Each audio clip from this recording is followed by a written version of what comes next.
నమస్తే రమగారు. నమస్తే జయ. రమగారు, మనం రకరకాల కథలు చెప్పుకుంటూ వస్తున్నాం. రమగారు అంటేనే స్టోరీ టెల్లర్ అయిపోయారు. కానీ ఎవరైనా కథ చెప్తుంటే కొట్టాలంట.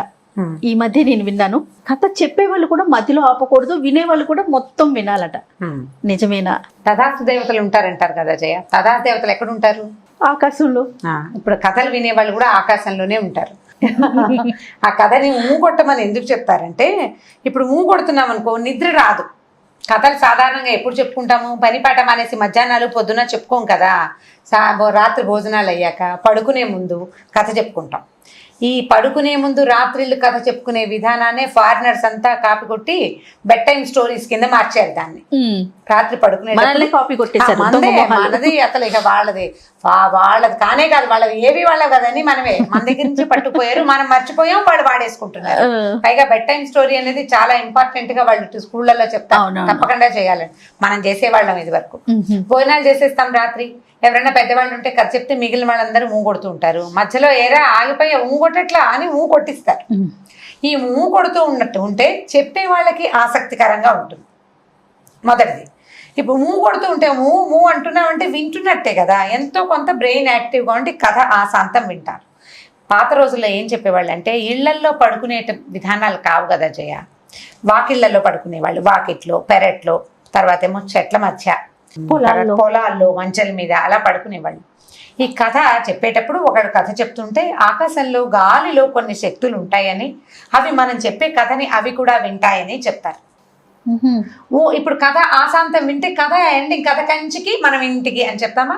ఈ కంచికని ఎందుకు చెప్తామంటే, ఈ వచ్చిన మన చుట్టూతా గాల్లో ఉన్న శక్తులు వింటున్నవి కంచి పేరెత్తంగానే వాటి దారిన వెళ్ళిపోతాయి.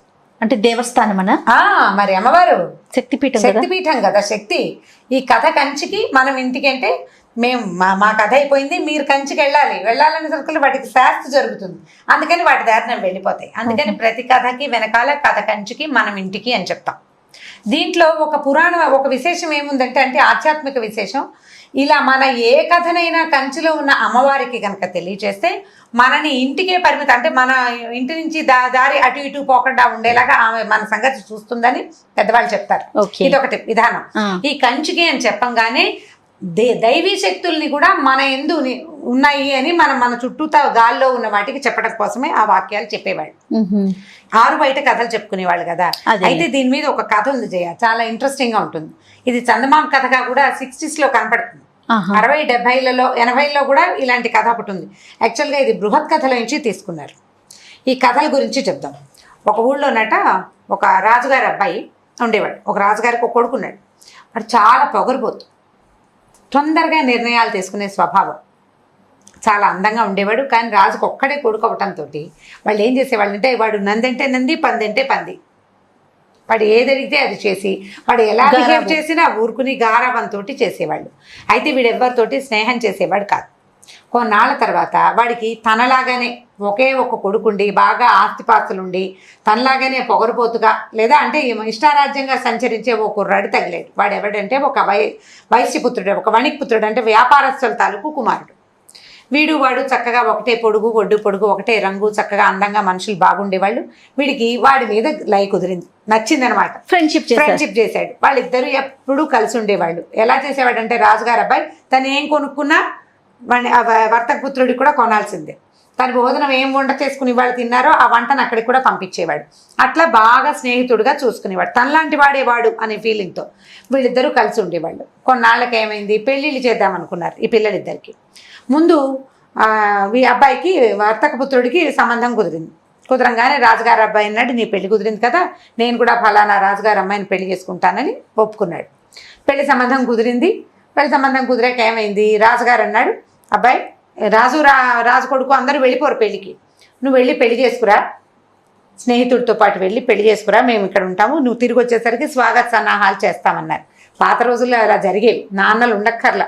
ఈ మొత్తం జనాభా అంతా అంటే సైన్యము గీన్యము అంతా వచ్చేదన్నమాట. అయితే అప్పుడు ఏమైంది, ఈ రాజుగారి అబ్బాయి తన స్నేహితుడైన ఈ వ్యాపారస్తుడు కొడుకు, వణిక్పుత్రుడు రాజపుత్రుడు అంటారు, ఇద్దరు కలిసి ఏనుగు మీద బయలుదేరి పెళ్లికి మొత్తం వెళ్ళారు. మామూలుగా పెళ్లి రాజుగారి కుమారుడు వెళ్తున్నాడంటే మంది మార్బలం, వాళ్ళు వీళ్ళు కొంత అంతఃపురం, ఆడవాళ్ళు సేవ చేయడానికి దాసదాసి జనం, వీవన్లు విసిరేవాళ్ళు, వింజామర్లు విసిరేవాళ్ళు, ఛత్రాలు పట్టుకునేవాళ్ళు, తాంబూలాలు కట్టించేవాళ్ళు, భోజనానికి వంటకి ఇన్ని కావాలి కదా. ఈ గుంపు అంతా పోయింది మొత్తం. వెళ్తుంటే రాజుగారి అబ్బాయికి ఏంటంటే చిన్నప్పటి నుంచి పెంచిన దాది ఒకటి ఉంది. దాది అంటే ధాత్రి అంటారు, పాలు ఇచ్చిన తల్లి అనమాట. ఆవిడ్ని తనతో పాటే ఉంచుకునేవాడు ఈ అబ్బాయి. ఎందుకు? వీడికి రాత్రిపూట కథలు వినే అలవాటు, కథలు వినాలి. ఆ దాది ఏం చేసేది, చిన్నప్పుడు అంటే రాజకుమారులకి పాలిచ్చి పెంచేందుకు దాదులు ఉండేవాడు. ఇదంతా లోక సహజమైన సంగతి, అదేం ప్రత్యేకమైన కథ ఏం కాదు. తల్లులు ఇప్పుడు రాణులు ఉంటారు కదా, రాణులు ఉన్నా కూడా పాలిచ్చి పెంచడానికి కొంతమంది దాదులు నేర్పరచుకునేవాడు. ఇవి పాత కథల్లో కనపడతాయి. ఈ దాదిని కూడా తనతో పాటు తీసుకుపోయాడు పెళ్లికి. ఎప్పుడు పడితే అప్పుడు పాలు ఎలా వస్తాయి రమ్మగారు? అంటే ఇప్పుడు అలా పిల్లల తల్లుల్ని ఉంచుకుంటారు జయ. పిల్లల తల్లుల్నే అది రాజకుమారుడికి పాలు ఇవ్వడానికి అట్టు పెట్టుకుంటారు. ఇప్పుడు చిన్నతనంలో పాలిచ్చి పెంచింది, తర్వాత ఆ పిల్లడు ఆ తల్లికి అలవాటై ఉంటాడు, ఖచ్చితంగా అలవాటు అయిపోతారు కదా. ఈ రాణిగారు ఉన్నప్పటికీ ఈ దాది అతనితోటే పాటే ఉండటం, అంత పిల్లడికి అన్నం పెట్టడం, పిల్లడికి అన్నం పెట్టడము, ఆ తర్వాత ఏమో ఆ పిల్లాడికి కావాల్సినవి చూడడం అలవాటు అయి ఉంటుంది కదా, స్పర్శకి అలవాటు పడి ఉంటారు. ఆ దాదులు ఈ పిల్లలతో పాటే ఉండటం అనేది లోక సహజంగా జరిగే సంగతే. రాజకుటుంబాలు అది విచిత్రమైన కథలు ఏం కాదు, ప్రత్యేకమైన సంగతి కాదు, సహజంగా జరుగుతుంది. ఈ దాదిని కూడా తెచ్చుకున్నాడు. సరే ఏమైంది, మధ్యలో ఒక అడవిలో విశ్రమించారు. వాళ్ళు చాలా వెన్నెల రాత్రిట. అయితే ఏమైంది, బాగా వీళ్ళిద్దరు కలిసి సరదాగా ఈ రాజకుమారుడు ఈ స్నేహితుడు తాగారు, ఏదో మద్యపానం చేశారు. కాస్త అంటే మదిర లాంటివి తీసుకుంటారు. తాగిన తర్వాత ఏమైంది, ఆ వెన్నెల్లో పడుకుంటే ఎంత బాగుంది, ఎంతో బాగుందని దాది కథ చెప్పవే అన్నాడు. ఈ దాది ఏం చేసింది, పగలల్లా ఏనుగు మీద ప్రయాణం చేశారు కుర్రాళ్ళు ఇద్దరు, అలసటగా ఉంటుంది. అవి తాగిన మత్తు, కథ చెప్పు, అలవాటు మీద కథ చెప్పమన్నాడు. ఈడో పక్కన కూర్చుంది కొంచెం ముసలిది, కథ చెప్పడం మొదలుపెట్టేసరికి పిల్లవాడు ఏదో మదిరాది తాగి ఉన్నాడు, తిన్నాడు, తాగాడు, పగలు అలసిపోయాడు. వాడు కాస్త చల్లగా నిద్రకు పడ్డాడు, అండం మానేశాడు, నిద్రపోయాడు. ఎవరు అనకపోయేసరికల్లా కథ చెప్తున్న దాదికి కూడా వెన్నెల, చల్లగాలి, అటవీ ప్రదేశం, దానికి కూడా నిద్ర వచ్చేసింది. ఆ ముసలమ్మకు కూడా అది కూడా ఆ మంచానికి తల అంచుకుని నిద్రపోయింది. ఈ వణిక్పుత్రుడు ఉన్నాడు కదా కుర్రాడు, వీడు మాత్రం రాజుగారి అబ్బాయి నిద్రపోతున్నాడు, వీడికి కాపలా ఉండాలని వాడు మాత్రం నిద్రపోకుండా మెలకుగా ఉన్నాడు. అటవీ ప్రదేశం, నిద్రపోకూడదు, మెలకుగా ఉండాలి ఎవరో ఒకళ్ళు. ఇంతలో ఏమైంది, బయట నుంచి ఆడవాళ్ళు మాట్లాడుకుంటున్నారు. ఏమిటా అని వీడు వెళ్ళి విన్నాడు, చెవిటి పెడితే ఒక 5-6 ఆడవాళ్ళు ఉన్నారు. అందులో ఒక ఆవిడ చెప్పింది, దుర్మార్గుడు కథ చెప్తుంటే నిద్రపోయాడు, ఈ కథ ఎలా వింటాం మనం, వీడు చూసుకో, వీడి సంగతి చెప్తాను. వీడు లేచి ఇక్కడ ఒక హారం పెడతాను, ఒక వస్తువు కింద పడేసింది, ఈ హారాన్ని చూస్తాడు, అది తీసాడు, చచ్చాడే వీడి వల్ల కథ పోయింది అని శపించిందట. ఒక హారాన్ని పడేసింది. వీడు తెల్లబోయాడు. ఈ వింటున్న రెండోవాడు అక్కడి నుంచి రెండోదంది, పోన్లే అది తప్పించుకుంటాడేమో, ఒకవేళ ఆ హారాన్ని తప్పించుకున్నా అక్కడ ఒక మామిడి చెట్టు ఉంది, దాని నిండా మామిడి పళ్ళు ఉన్నాయి, వీడు కనుక ఆ చెట్టుకాయ కోసి తిన్నాడో చచ్చాడే, వీడి వల్లే మనం కథ వినలేదు. వాడు నిద్రపోకుండా కొడుతుంటే దాది కథ చెప్పేది కదా, మనం వినేవాళ్ళం, కథ వినివ్వలేదు వాడు, కాబట్టి రెండో శాపం వచ్చిందట. మూడోదంది, వీళ్ళిద్దరు ఈ రెండింటిని తప్పించుకుంటే వీడు పెళ్లి చేసుకోవడానికి వెళ్తున్నాడు కదా, ఆ గుమ్మం విరిగి వీడి నెత్తి మీద పడుతుంది, చచ్చి ఊరుకుంటాడు అని మూడోది చెప్పించింది. నాలుగోది ఏమందంటే, సరే ఈ 3 తప్పించుకున్నా కూడా ఎవడైనా ఈ సంగతి విని నీకు చావుందని చెప్పాడో అప్పుడు కూడా చస్తాడు వాడు అని 4వది చెప్పించింది. మిగిలిన వాళ్ళంతా పొండే, వాడు చచ్చిపోవటం ఎందుకు, ఈ కథ ఇంకెక్కడైనా విందా, ఊరికే మీరు మీ శాపాలును, పదండి అని మిగిలిన ఆడవాళ్ళంతా వీళ్ళని వెళ్ళిపోయారు. విన్నాడు, ఈ కుర్రాడు వినేశాడు ఇదంతా. విన్నాడు కానీ చెప్పకూడదు, చెప్తే ఎలాగో చచ్చిపోతాడు. సరే వీళ్ళు ఏంటంటే విద్యాధర కన్యకలు, అంటే రాత్రిళ్ళు సంచరించే వాళ్ళు అనమాట. వింటున్నారు, ఇప్పుడు వీళ్ళు కథ చెప్పుకుంటున్నారు, ఆ కథ వినడానికి కుతూహలంగా నుంచున్నారు. సస్పెన్స్లో ఆగిపోయింది కథ. కుర్రాడు నిద్రపోయాడు, దాది నిద్రపోయింది, కథ సస్పెన్స్ ఎట్లా పోతుంది? కోపంతో శపించారు. ఇలాంటివి జరుగుతాయని వద్దనే వాళ్ళు అనమాట. అక్కడి నుంచి ఈ కుర్రాడు ఏం చేశాడు, మెలకుగా ఉన్నాడు, రాత్రంతా నిద్రపోలే. తెల్లారి తయారుగా లేచేసరికల్లా ఇక మొహం కడుక్కున్నాడు. రాజకుమారుడు పదవై మన పెళ్ళికి వేళ అవుతుంది, బయలుదేరంగానే ఈ పటకుటీరం అంటే ఒక మన టెంట్ లాంటిది వేశారు కదా, టెంట్ బయటికి రాగానే ధగలాడుతూ ఒక రత్నహారం కనపడింది. అరే భలే ఉంది హారం అని పట్టుకుపోయాడు రాజు కొడుకు. ఈ వెనకాల ఉన్నారు ఫ్రెండ్ అన్నాడు, ఒరే బాబు అదేమిటి, అదేదో మాయో ఏదో అయ్యుంటుందిరా, వీళ్ళెవ్వరికీ కనపడకుండా మనకే ఇలా కనిపిస్తోంది, వద్దు దాన్ని ముట్టుకోబోక, మంచిది కాదని కర్ర పెట్టి తోసేసాడు దాని పక్కకి. తప్పించుకున్నాడు. ఇంకా కాస్త బయలుదేరితే ఓ చోట గున్న మామిడి చెట్టు నిండా పళ్ళే. ఎన్ని పళ్ళు, అయ్యేసరికల్లా రాజకుమారుడు అంటే ఏం కాపరా మామిడి పళ్ళు ఉన్నాయి కోసుకుందాం మామిడి పళ్ళ చెట్లను చూస్తే నువ్వు కోసుకురా అనరు, చెట్టు ఎక్కేద్దాం అనిపిస్తుంది. అది అట్లా ఆకర్షించేసరికల్లా పక్కనున్న ఫ్రెండ్ అన్నాడు, ఓరు బాబు అదేం చెట్టురా, చెట్టు నిండా పళ్ళుంటే ఓ పిచ్చుక లేదు, పిట్ట లేదు, చిలక లేదు, కోయిల్ లేదు, ఏదైనా ఉండద్దు, పైగా అంత నిండుగా పళ్ళేలా ఉంటాయి, కొన్నైనా చిలకలు కొట్టేయాలి కదా, ఇంత నిండు మామిడి పళ్ళ చెట్టు ఏ మాయ చెట్టు, నమ్మద్దు, వద్దు నువ్వు ఆ చెట్టును ముట్టుకోబోక, ఈ కాయలు లేకపోతే పోయిందిలే అంటే ఊరుకున్నాడు. ఏమనుకున్నాడు, వీడు హారం కనపడితే తీసుకొనివ్వలేదు, మామిడి పళ్ళు కనపడితే కొయ్యనివ్వలేదు, ఏమిటి వీడి సంగతి అని మనసులో అనిపించింది. అక్కడి నుంచి ఏమైంది, సరే వెళ్ళిపోయారు. వెళ్ళిన తర్వాత ఆ రాజుగారి అంటే ఏ రాజుగారి అమ్మాయిని అబ్బాయి పెళ్లి చేసుకోవాలో వాళ్ళ ఇంటికి వెళ్ళారు. రాజు వెళ్ళేసరికల్లా ఏమైంది, రండి ఇదే పెళ్లి మండపం అని చూపించారు. ఈ పెళ్లి మండపంలోకి వెళ్ళబోతుండగా ఈ పక్కనున్న ఫ్రెండ్ ఏం చేశాడు, జబలు పుచ్చుకుని రాజుగారి అబ్బాయిని పక్కకి లాగేశాడు. ఈ పక్కకి లాగిన మరుక్షణం ఫెళ్ళమని ఆ గుమ్మం కాస్త విరిగి అక్కడ పడింది, తప్పించేసుకున్నాడు. అయితే ఇంకొక 4వ శాపం ఉంది, నేను మీకు ఇందాక కథలో చెప్పల. ఇప్పుడు ఈ 3 తప్పించుకున్నా కూడా వీడు భార్యతో కలిసి అంతఃపుర ప్రవేశం చేసినప్పుడు 100 తుమ్ములు వస్తాయి వీడికి. 100 సార్లు వీడిని చిరంజీవ అనాలి ఎవరైనా, ఒక్కసారైనా అనకపోతే వీడు చచ్చిపోతాడని 4వది శాపం పెట్టింది. 5వ శాపం విన్నవాడు చెప్పకూడదన్నమాట. ఈ శాపం కదా మర్చిపోయింది. అక్కడి నుంచి ఏమైంది, ఈ పెళ్ళైపోయింది, గుమ్మం కూలిపోయింది, వీడి మీద పడలా, రాజుగారు పోయి తప్పించుకున్నాడు. సరే ఇదేమిటి ఇలా కూలిపోయింది అనుకున్నారు, వేరే మండపం ఏర్పరిచారు, పెళ్లి చేశారు.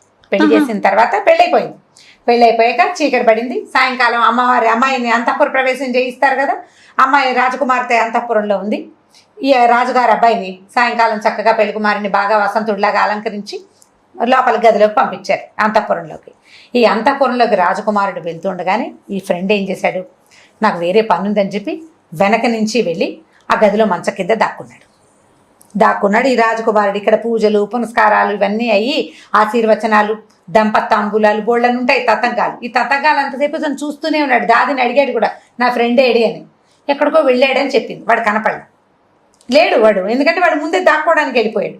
సరే ఈ తతంగం అంతా అయ్యాక పెళ్లి కూతుర్ని ఉన్న గదిలోకి పంపించారు. ఈయన వెళ్ళి ఏం చేశాడు, మంచం మీద కూర్చోగానే తుమ్మేసరికల్లా ఈ వెనకాల మంచ కింద కూర్చున్నాడు కదా, వీడు చిరంజీవ అన్నాడు. మళ్ళీ తుమ్మొచ్చింది, మళ్ళీ చిరంజీవి అన్నాడు. 100 తుమ్ములు తుమ్మాడు రాజకుమారుడు. 100 తుమ్ములకి 100 సార్లు వీడు వాడికి వినపడకుండా చిరంజీవ అంటూనే ఉన్నాడు. 100 సార్లు చిరంజీవ అన్నాడు. రాజుగారి అబ్బాయికి ఏమీ వల్ల వాడు సేఫ్గానే ఉన్నాడు. ఈ రాజుగారి అబ్బాయి సేఫ్గా ఉన్నాడన్న ఉద్దేశంతో వెళ్ళేటప్పుడు రహస్యంగా దాక్కుండా ఈ ఫ్రెండు ఆ ఉత్సాహంతో బయటకు వచ్చేసరికి రాజుగారి అబ్బాయి ఆశ్చర్యపోయి, ఇదేంటి నా అంతఃపురంలో నా కొత్త భార్యతో నేను ఉండాల్సింది పోయి వీడు మంచం కింద నుంచి ఎందుకొచ్చాడు. పైగా వీడు పొద్దున ఏం చేశాడు, మామిడి పళ్ళు కోసుకో, అంతకుముందు రత్నాలహారం కనపడితే తీసుకొనివ్వలేదు, మామిడి పళ్ళు కనపడితే తిన్నివ్వలేదు, ఇప్పుడు నాకంటే ముందుగా నా భార్య గదిలో వీడు ఎందుకున్నాడు అని ఈ కోపం వచ్చేసి వాడి ఉద్రేకపరుడు. వీడి స్నేహంతో కొంత నెమ్మది అయ్యాడు, కానీ వాడి కొళ్ళు మండిపోయారే, ఎవడ్రా వాళ్ళు ఇక్కడ ఉన్నవాళ్ళు, వీడిని పట్టుకుని జైల్లో పెట్టండి, రేపు పొద్దున్న చూద్దాం వీడి సంగతి అని అరిచేసరికల్లా గబగబా పట్టుకొని ఈ మంత్రి కుమారుడు కదా వీడు, వ్యాపారస్తుల కుమారుడు కదా, ఈ ఫ్రెండ్ని తీసుకుపోయి జైల్లో పడేశారు. రాత్రి అంతఃపురంలో ఉండిపోయాడు.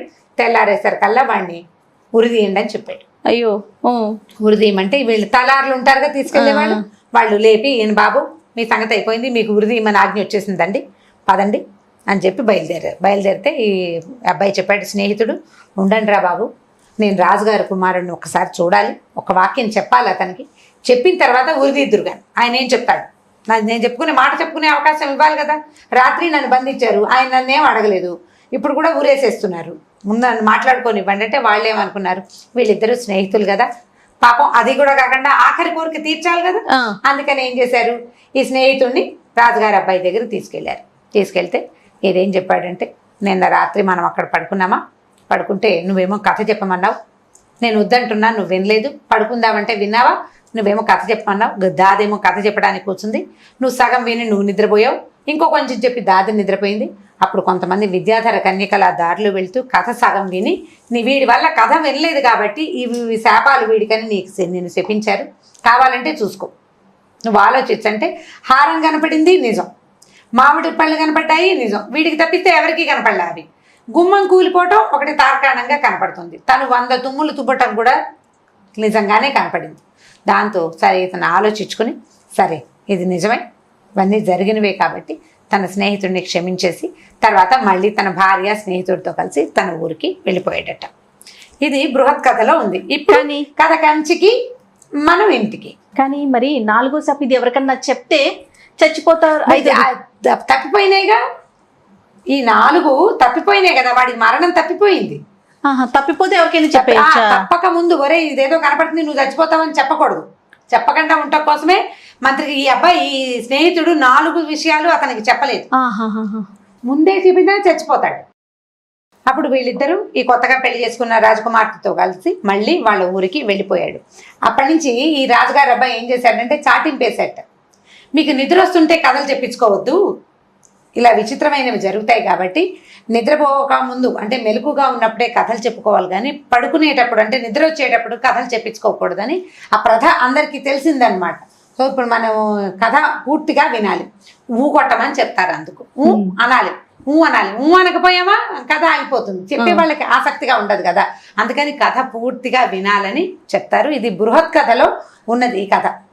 అంటే ఇప్పుడు స్నేహితులు ఇద్దరు ఎలా ప్రవర్తిస్తారు అనే విషయం మీద చెప్తూనే ఈ కథలు గనక మర్చిపోతే సగంలో కథ వదిలిపెట్టేస్తే ఇలా జరుగుతుంది అనేది. మనం సస్పెన్స్ కథలు అవి ఉంటాయి కదా, సస్పెన్స్ కథలు చెప్పేటప్పుడు కానీ లేకపోతే కాశీ మజిలీ కథలు, తర్వాత ఈ కథలన్నీ ఎలా అంటే ఆ ఘట్టాన్ని అక్కడికి ఎండ్ చేసేయాలి. తర్వాత ఏం జరుగుతుంది అనే సస్పెన్స్ ని ఉంచకూడదు. నేను అనుకుంటాను జయ, సస్పెన్స్ ఉంచామనుకో సగంలో ఆగిపోతే కదా ఒక టెన్షన్ డెవలప్ అవుతుంది, ఏమవుతుందని ఆలోచిస్తారు కదా, టెన్షన్ డెవలప్ అవుతుంది. కాబట్టి టెన్షన్ డెవలప్ కాకుండా ఉండటం కోసమే ఇలా చెప్తారేమో, ఇలా చెప్తారు. ఇప్పుడు టెన్షన్ లో వాడికి ఆ కథే గుర్తొస్తుంటుంది, నిద్ర బాగా పట్టదు, మెలకు వస్తే ఏం జరిగిందా అని ఊహిస్తారు. అలా ఉండకూడదు. కాబట్టి అంతం చేసేయాలి కథని, సుఖాంతమో ఏదో ఒక అంతం, ఇక్కడికి అయిపోయింది ఈ ఘట్టం, నెక్స్ట్ ఘట్టాన్ని మళ్ళీ ఇంకొకసారి చెప్పుకోవాలన్నమాట. దానికోసమని ఇట్లా ఏర్పరిచారు, ప్రెషర్ డెవలప్ అవ్వకుండా ఉండటం కోసం. సో కథ కంచికి మనం ఇంటికి ఇంకొక స్టోరీతో మళ్ళీ కలుద్దాం రమ్మ గారు. తప్పకుండా. ఈ వీడియో కనుక మీకు నచ్చినట్లయితే లైక్ చేయండి, షేర్ చేయండి. మరిన్ని వీడియోస్ కోసం మా ఛానల్ని సబ్స్క్రైబ్ చేసుకోండి.